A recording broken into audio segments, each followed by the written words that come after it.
Hello everyone, welcome back to the channel. तो आज की इस वीडियो में हम लोग करने वाले हैं हमारे chapter number 1 matter in our surrounding का अगला टॉपिक। तो हमारा अगला टॉपिक है स्टेट्स ऑफ मैटर। तो हम सभी लोगों को पता है कि मैटर की 3 स्टेट्स होती हैं, सॉलिड, लिक्विड एंड गैस। ठीक है। जो सॉलिड्स होते हैं इनके पार्टिकल्स क्लोजली एकदम टाइटली पैक्ड रहते हैं, लिक्विड के पार्टिकल्स थोड़ी दूर दूर लगे रहते हैं, एंड जो गैस के पार्टिकल होते हैं तो बहुत ही ज़्यादा दूर दूर एकदम अलग अलग फैले रहते हैं। ठीक है। अब हम लोग एक एक करके इन सभी के बारे में डिटेल में पढ़ते हैं। तो सबसे पहला आते हैं हमारे पास सॉलिड्स। सॉलिड्स क्या होते हैं? Solids have a definite shape, distinct boundaries and fixed volumes that is have negligible compressibility। इसका मतलब क्या है कि जो सॉलिड्स होते हैं ना, इनकी शेप भी एकदम डिफाइन होती है, बाउंड्रीज डिफाइन होती हैं, वॉल्यूम फिक्स होती है। अब अगर वॉल्यूम वगैरह सब फिक्स होगी तो यानी कि हम इन्हें कंप्रेस नहीं कर सकते, इनका साइज़ नहीं चेंज कर सकते। ठीक है। स्टेट तो चेंज कर ही सकते हैं खैर।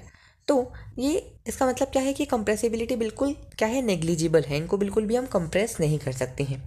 Solids have a tendency to maintain their shape when subjected to outside force. अब जब भी हम लोग किसी सॉलिड पर फोर्स लगाते हैं ना, तो क्या होता है, जब उस फोर्स को हम हटाते हैं तो फिर वो वापस से अपनी शेप रिगेन कर लेता है। तो सॉलिड की ये टेंडेंसी होती है कि वो अपनी शेप को मेंटेन करके रखता है जब भी उस पर आउटसाइड कोई एक्सटर्नल फोर्स लगाई जाती है। तो सॉलिड्स में break under force but it is difficult to change their shape, so they are rigid.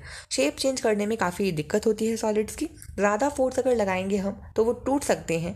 ठीक है। लेकिन इनकी शेप चेंज करने में काफ़ी ज़्यादा प्रॉब्लम होती है, डिफ़िकल्टी होती है, इनकी शेप को चेंज करना काफ़ी डिफ़िकल्ट होता है। इसीलिए इन्हें क्या बोलते हैं, मतलब ये क्या बोला गया है यहाँ पर, इन्हें रिजिड बोला गया है। ठीक है। अब ये जो होते हैं हमारे देखो, जो ये है हमारा सॉलिड, इसके पार्टिकल्स कुछ, अरे यहीं पे रहेगा क्या, इसके पार्टिकल्स टाइटली पैक्ड हैं। बिल्कुल इस इमेज में आप देख सकते हो एकदम टाइटली पैक्ड है, और ये एक सॉलिड का एग्जांपल है क्यूब। ठीक है। तो एकदम टाइटली पैक्ड रहते हैं, इनको बिल्कुल जगह नहीं मिलती है हिलने के लिए, इसीलिए एकदम शेप वगैरह जो एकदम डिफाइन रहती है। अगली है हमारे पास लिक्विड्स। लिक्विड्स क्या होते हैं, इनकी कोई फिक्स शेप नहीं होती है। ठीक है। पर फिक्स्ड वॉल्यूम होती है। जैसे अगर 1 लीटर पानी है, आपने किसी बॉटल में भरा है, अगर आप उस 1 लीटर पानी को किसी ग्लास में भरोगे तो भी 1 लीटर ही रहेगा, और अगर किसी और बर्तन में भरोगे तो भी 1 लीटर रहेगा, बाल्टी में डाल दोगे तो भी 1 लीटर रहेगा। ठीक है। तो आप जगह बदलते रहोगे लेकिन वॉल्यूम नहीं बदलेगी, शेप बदलती रहेगी क्योंकि फिक्स्ड शेप नहीं है। बॉटल में डालोगे पानी, बॉटल की शेप का रहेगा, ग्लास में डालोगे ग्लास की शेप का रहेगा। They take up the shape of the container in which they are kept. Liquids flow and change shape, so they are not rigid but can be called fluid. तो जो भी चीज़ें flow कर सकती हैं उन्हें हम फ्लूइड कहते हैं। अब फ्लूइड सिर्फ लिक्विड्स नहीं होते, गैसेस भी होती हैं। ठीक है। गैसेस भी फ्लूइड होती हैं, क्यों? क्योंकि गैसेस फ्लो भी कर सकती हैं ना, एक जगह से दूसरी जगह जा सकती हैं। तो लिक्विड्स होते हैं, फ्लो कर सकते हैं, अपनी शेप चेंज कर सकते हैं, तो इसलिए रिजिड तो नहीं होते बट फ्लूइड होते हैं। ठीक है। फ्लूइड इन्हें हम कह सकते हैं। All living creatures need to breathe for survival. The aquatic animals can breathe under water due to the presence of dissolved oxygen in water. तो इससे ये पता चलता है कि पानी के अंदर गैसेस भी डिजॉल्व होती हैं। ठीक है। जितने भी क्रिएचर्स हैं उन्हें सांस लेनी पड़ती है सर्वाइवल के लिए। तो जो एक्वेटिक एनिमल्स होते हैं, एक्वेटिक एनिमल्स यानी जो पानी के अंदर रहते हैं, एक्वेटिक एनिमल्स, वो कैसे सांस लेते हैं पानी के अंदर? क्योंकि पानी के अंदर जो है ऑक्सीजन डिजॉल्व रहती है।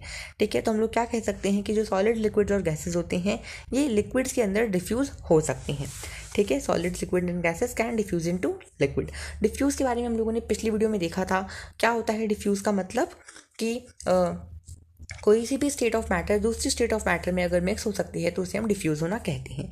तो इससे हमें ये पता चलता है कि सॉलिड्स, लिक्विड्स और गैसेस जो हैं वो लिक्विड्स के अंदर डिजॉल्व हो सकते हैं, डिफ्यूज़ हो सकते हैं।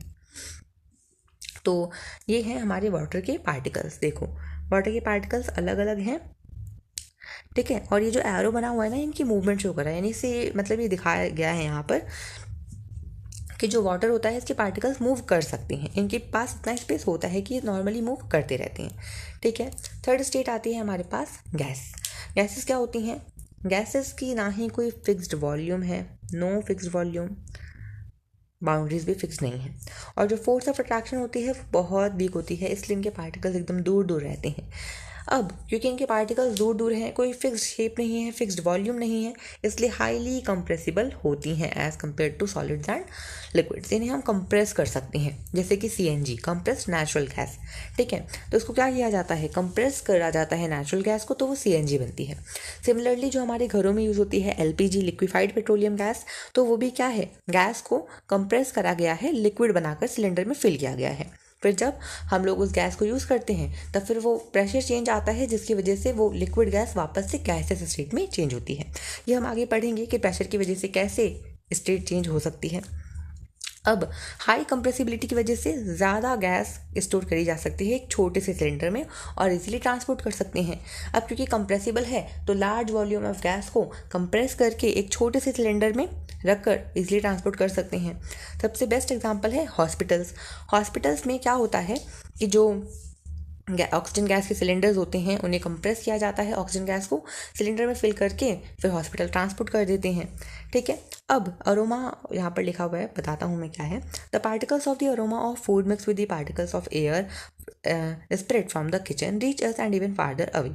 तो जो अरोमा का मतलब होता है खुशबू। ठीक है, तो जो खुशबू होती है खाने की, वो हवा के जो पार्टिकल्स होते हैं ना, जो किचन में फैली रहती है हवा, उसके पार्टिकल्स के साथ मिक्स हो जाते हैं और उसके साथ साथ चलते चलते हमारे पास तक पहुंच जाते हैं। The smell of hot cooked food reaches us in seconds. Compare this with the rate of diffusion of solids and liquids. अब देखो भाई, गैस में डिफ्यूजन भी कितनी जल्दी जल्दी हो रहा है। अब गरम खाना है तो पिछली वीडियो में हम लोगों ने इंटेक्स क्वेश्चन देखा था एक, कि गरम खाने में जो खुशबू होती है फूड की वो कैसे फैलती है। तो यहाँ पर गरम खाना है और उसकी जो खुशबू है वो काफ़ी दूर से भी कुछ ही पल में हमारे पास तक पहुँच रही है। ठीक है, तो रेट ऑफ डिफ्यूजन जो है वो गैस में काफ़ी ज़्यादा है।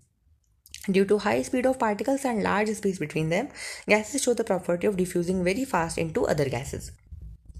इसी रीज़न की वजह से, क्योंकि पार्टिकल्स के बीच में काफ़ी ज़्यादा गैप होता है और जो पार्टिकल्स होते हैं उनकी स्पीड काफ़ी तेज़ होती है, इसी वजह से जो गैसेस होती हैं वो आपस में काफ़ी ज़्यादा डिफ्यूज़ हो जाती हैं, बहुत जल्दी डिफ्यूज़ होती हैं। ठीक है, ओके। अगला फिर से हमारे पास एक इंटेक्स्ट क्वेश्चन आया है। तो क्या बोला गया है, the mass per unit volume of a substance is called its density. Density का मैं आपको फॉर्मूला बता देता हूँ।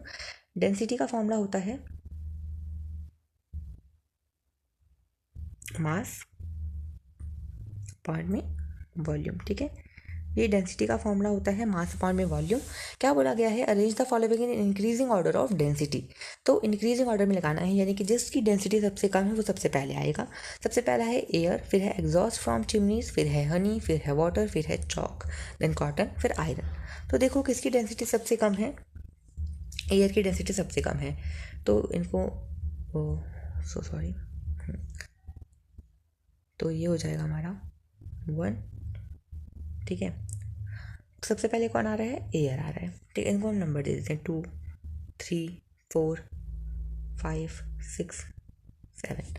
ठीक है, सबसे पहले एयर आया, फिर किसकी डेंसिटी है इसके बाद, देखो चिमनी में से जो धुआं निकलता है तो 2 आया। फिर कौन है, फिर किसकी डेंसिटी है, cotton, iron, chalk, Honey, water. किसकी डेंसिटी है, हनी की डेंसिटी वाटर से ज़्यादा होती है तो पहले हनी नहीं आएगा, पानी आ सकता है, लेकिन फिर चॉक, कॉटन, आयरन, तो इन सब की डेंसिटी पानी से कैसी होती है, कम होती है, कॉटन की तो कम ही होती है, तो 6 कॉटन आ जाएगा।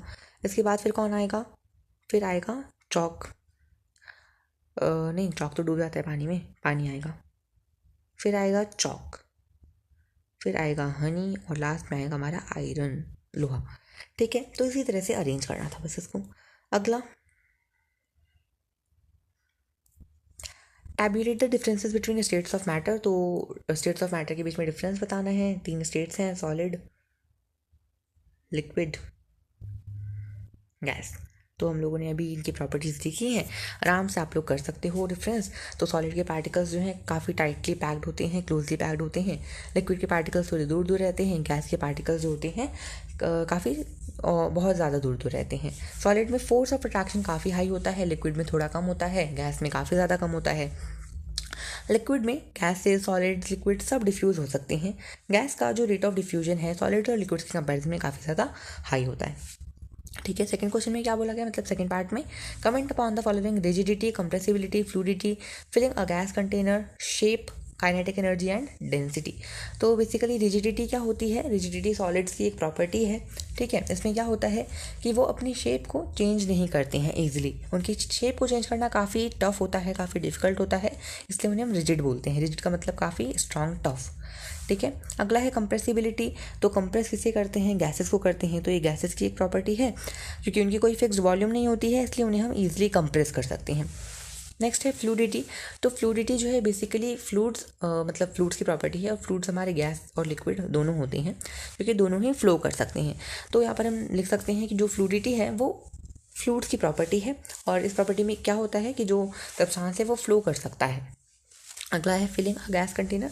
तो गैस कंटेनर को कैसे फिल करते हैं, जो गैस होती है क्योंकि उसकी कंप्रेसिबिलिटी काफ़ी ज़्यादा हाई होती है, तो लार्ज वॉल्यूम ऑफ गैस को हम कंप्रेस करके एक कंटेनर में फिल करके रख सकते हैं। अगला है शेप। शेप के बारे में तो इसमें हम बोल सकते हैं कि सॉलिड लिक्विड, मतलब सॉलिड की एक डेफिनेट शेप होती है, लिक्विड की कोई डेफिनेट शेप नहीं होती है, जिस कंटेनर में डालते हैं उसी कंटेनर की शेप लेता है, और गैस की कोई शेप नहीं है, ठीक है। Next is kinetic energy. तो काइनेटिक एनर्जी यही है कि मतलब जितने भी पार्टिकल्स होते हैं मैटर के, उन सभी के पास काइनेटिक एनर्जी होती है, और जो, ठीक है, इसमें इतना ही रहते हैं। अगला density. Density is mass per unit volume. Next give reasons. Reasons देने हैं। A gas fills completely the vessel in which it is kept. तो ये बोला गया है कि जो कोई गैस होती है उसे हम किसी वेसल में रखते हैं तो वो उसे पूरा भर देती है। इसके पीछे क्या रीज़न है, तो इसके पीछे रीज़न यही है कि जो गैस होती है उसके पार्टिकल्स के बीच में गैप काफ़ी ज़्यादा होता है, फोर्स ऑफ अट्रैक्शन काफ़ी कम होता है, जिससे पार्टिकल्स फ्रीली मूव कर सकते हैं, जिसकी वजह से उसको जिस भी हम वेसल में रखते हैं उसके मतलब पूरा उसमें वो भर जाती है। Second, a gas exerts pressure on the walls of the container. Yes, because particles के अंदर काइनेटिक एनर्जी होती है, फ्रीली मूव कर सकते हैं पार्टिकल्स, इसीलिए जो गैस होती है वो कंटेनर की वॉल्स के ऊपर प्रेशर लगाती है। नेक्स्ट क्या है, a wooden table should be called a solid. अब एक वुडन टेबल को सॉलिड क्यों कहना चाहिए, यहाँ पर ये बोला गया है, तो इसलिए कह सकते हैं सॉलिड क्योंकि वो रिजिड होता है, उसकी डेफिनेट शेप होती है, डेफिनेट वॉल्यूम होती है, उसे ब्रेक करना इतना ईजी नहीं होता है। और ये कह सकते हैं कि मतलब हाँ रिजिड होता है, ये इंपॉर्टेंट पॉइंट, रिजिड होता है, स्ट्रांग होता है, इसीलिए इसको हम सॉलिड कह सकते हैं। Fourth, we can easily move our hand in air, but to do the same through a solid block of wood we need a karate expert. तो ये बोला गया है कि हम लोग हवा में अपना हाथ आराम से हिला लेते हैं, लेकिन जैसे कराटे एक्सपर्ट्स होते हैं ना, जो मतलब वुडन ब्लॉक्स को तोड़ते हैं या टाइल्स को तोड़ते हैं हाथों से, तो हमारे लिए टफ क्यों है, उसके लिए कराटे एक्सपर्ट को क्यों बुलाना पड़ेगा, यहाँ पर ये बोला गया है।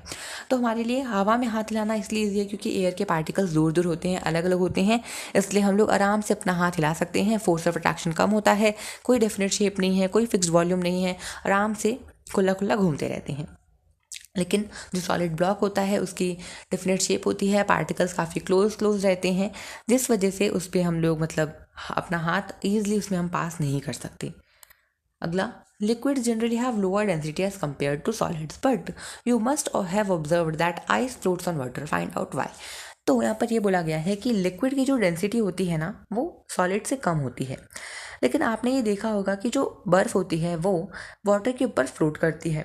ऐसा क्यों है, तो ऐसा इसलिए है क्योंकि जब हम लोग आइस को जमाते हैं ना, तो आइस वैसे देखने में भारी लग सकती है, पर लेकिन अंदर से वो थोड़ी खाली खाली सी होती है, उसके पार्टिकल्स के बीच में काफ़ी ज़्यादा गैप होता है, एंड पार्टिकल्स के बीच में गैप होता है जिसकी वजह से उसकी डेंसिटी कम हो जाती है, तो इसलिए वो पानी के ऊपर फ्लोट करती है। ठीक है, अब इसके बाद का जितने भी हमारे टॉपिक्स हैं उन्हें हम लोग कवर करेंगे नेक्स्ट वीडियो में। So till next video, bye bye for now.